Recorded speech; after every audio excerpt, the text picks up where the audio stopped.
So today we're going to talk about 3 ways that you can prevent an unnecessary trip into the dealership service department. Tip number 1, winter's coming, so that means that soon we'll be digging out snow and ice from underneath our wiper cowling areas.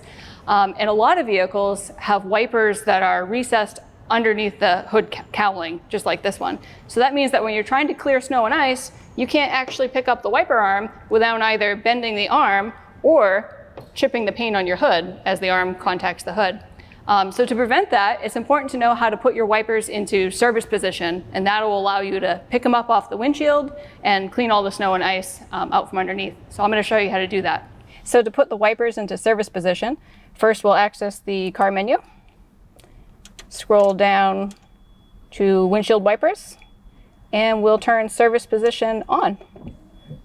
That parks the wipers in the up position, and then I'm able to pick them up off the windshield to change them or to clean ice or snow out from underneath them. So now that the wipers are parked up in the service position, I'm able to clear out any snow and ice that's tucked underneath the cowl, and I'm able to fully pull the arm up. It allows me to also change the wiper blade.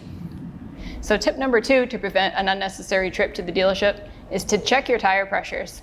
Most new vehicles have tire pressure warning lights now that are designed to come on when there's a little bit of a fluctuation in tire pressures. And with the change of seasons coming, it's not at all uncommon for it to be 75 degrees during the day and 30 degrees at night. And that drastic temperature fluctuation will cause your tire pressures to change. So if your tire pressure light comes on, it's important to check all 4 of them. And if they're all 4 equally low, just go ahead and top them up and reset the light. If one of them is significantly lower than the others, then that tire may have a problem and you should get that looked at. The recommended tire pressure for your vehicle can be found on a placard located on the driver's side A-pillar of the car. And to check your tire pressures is pretty simple. You can pick up a tire gauge just about anywhere. Go ahead and take your valve stem off, put the gauge on, and it gets a reading. Perfect.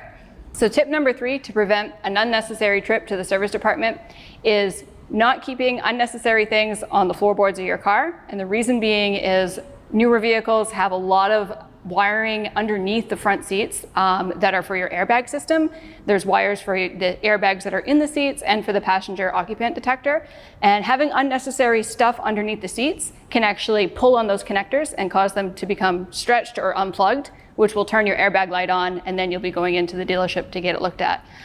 So check the floorboards of your car. Make sure not to have things like snow brooms or soda bottles getting stuck under there, because that can definitely cause issues to those airbag connectors. Thank you for watching, and follow Darlings for more tech tips.